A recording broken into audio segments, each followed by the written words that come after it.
اللہ اللہ اللہ اللہ اللہ اللہ بسم اللہ الرحمن الرحیم الحمد للہ رب العالمین والصلاة والسلام على سید المرسلین وخاتم النبیین محمد وآلہ واصحابہ اجمعین اما بعد فاعوذ باللہ من الشیطان الرجیم وَكَذَلِكَ عَثَرْنَا عَلَيْهِمْ لِيَعْلَمُوا أَنَّ وَعْدَ اللَّهِ حَقٌّ وَأَنَّ السَّاعَةَ لَا رَيْبَ فِيهَا إِذْ يَتَنَازَعُونَ بَيْنَهُمْ أَمْرَهُمْ فَقَالُوا ابْنُوا عَلَيْهِمْ بُنْيَانًا رَبُّهُمْ أَعْلَمُ بِهِمْ قَالَ الَّذِينَ غَلَبُوا عَلَىٰ أَمْرِهِمْ لَنَتَّخِذَنَّ عَلَيْهِمْ مَسْجِدًا صدق اللہ مولانا العظیم۔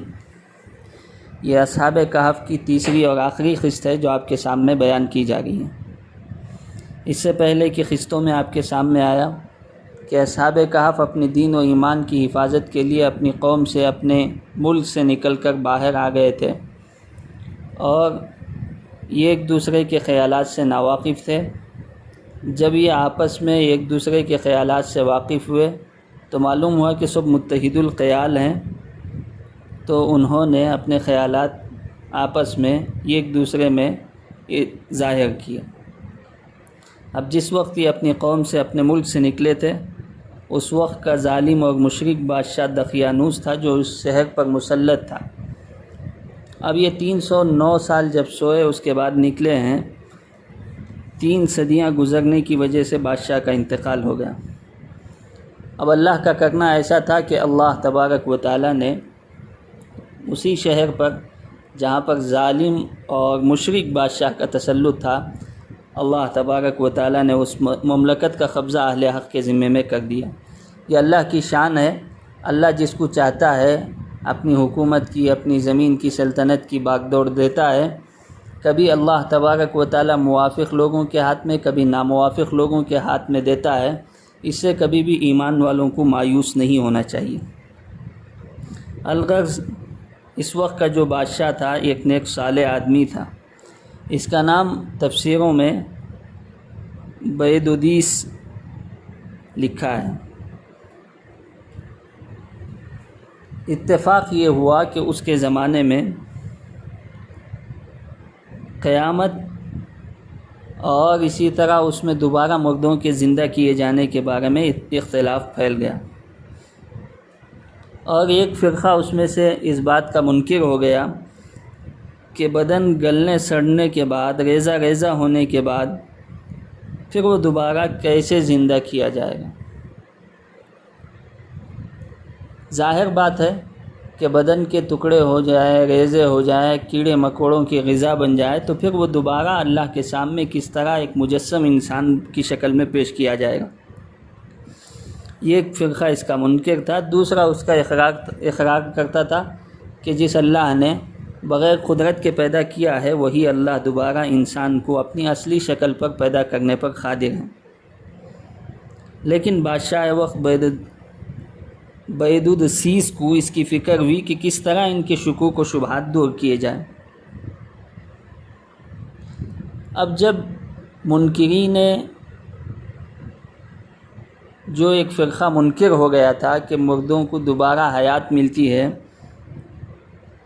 ان کے شکوک و شبہات دور نہیں ہو گئے تھے، تو بادشاہ نے ٹاٹ کے کپڑے پہنے اور راکھ کے ڈیر پر بیٹھ کر اللہ سے دعا کی اور الہا و زاری شروع کی کہ یا اللہ آپ ہی کوئی ایسی صورت پیدا فرما دیں کہ ان لوگوں کا عقیدہ صحیح ہو جائے اور یہ صحیح راستے پر آ جائے۔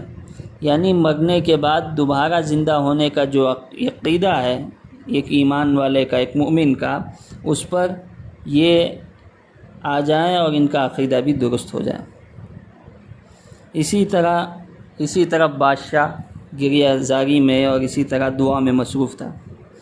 دوسری طرف اللہ تعالیٰ نے اس کی دعا کی قبولیت کا سامان کر دیا کہ اصحاب کہف کو اللہ نے بیدار فرما دیا۔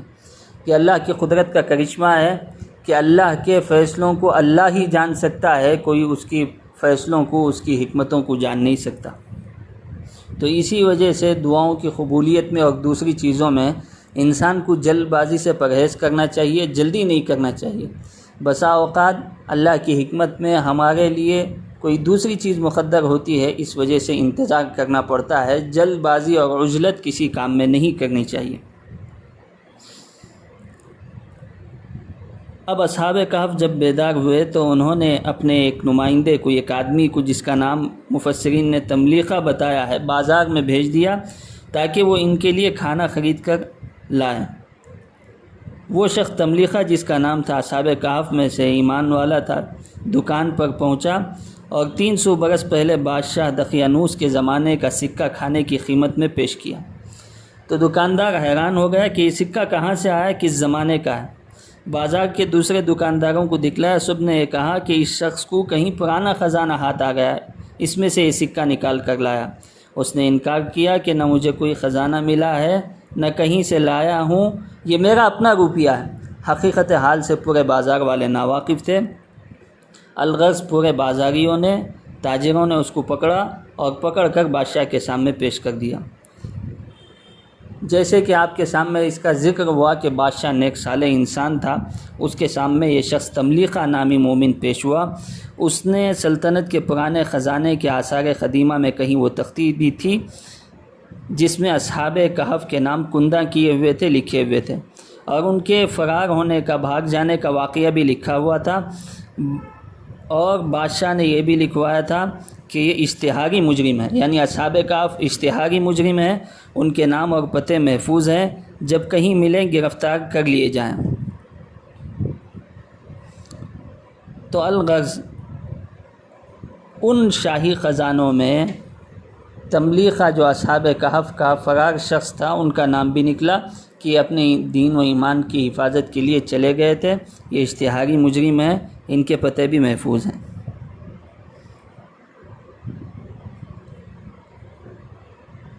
الغرض بادشاہ کے پاس جس تختی میں ان کی تفصیلات تھی اس کا نام رقیم ہے، جس کا قرآن مجید میں بھی تذکرہ ہے۔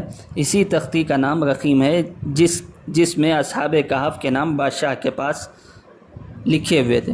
الغرض اس بادشاہ کو اس واقعے کا کچھ علم تھا، اور اس وقت وہ اس دعا میں مشغول تھا کہ کسی طرح لوگوں کو اس بات کا یقین آ جائے کہ مردہ جسم دوبارہ زندہ کر دینا اللہ کے بس میں ہے، اللہ کی قدرت کاملہ کے سامنے یہ کوئی بعید بات نہیں ہے۔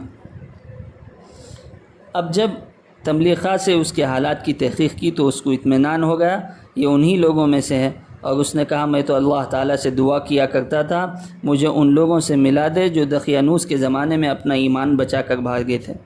بادشاہ اس پر بہت خوش ہوا اور اس نے کہا شاید میری دعا اللہ نے قبول فرمائی ہے، اور اس میں ان لوگوں کے لیے کوئی حجت ہے جس سے ان کو حشر میں جسموں کے ساتھ آنے کا یقین نہیں ہے، وہ ان کے منکر ہیں، یعنی جسم کے ساتھ انسان پیش نہیں ہوتا، اس کے منکر تھے، ان پر ان کے لیے حجت ہے۔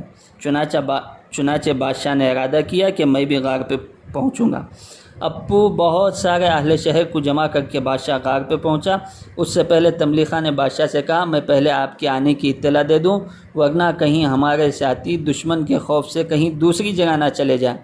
تو تملیقہ نامی شخص مومن نے اپنے ساتھیوں کو پوری اطلاع دی کہ حکومت بدل گئی ہے، اہل توحید کا زور ہے اور ایمان والوں کا غلبہ ہے، اور بادشاہ بھی نیک صالح ہے، وہ تم سے ملاقات کرنے آ رہا ہے۔ چنانچہ بادشاہ جب آیا ان کو اپنی آنکھوں سے دیکھا، اس کے بعد روایتوں میں آتا ہے اصحاب کہف کا انتقال ہو چکا۔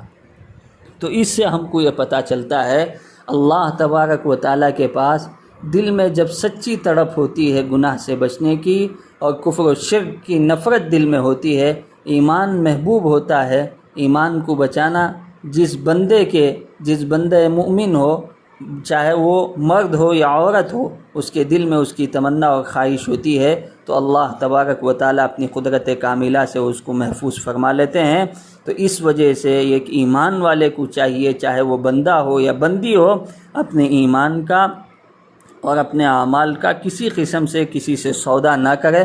اللہ تبارک و تعالیٰ ہم کو اپنے ایمان پر صحیح سلامت رکھے، اور ہم تمام کو اللہ تعالیٰ ایمان پر خاتمہ نصیب فرمائے۔ آمین و آخر دعوانا ان الحمد للہ رب العالمین۔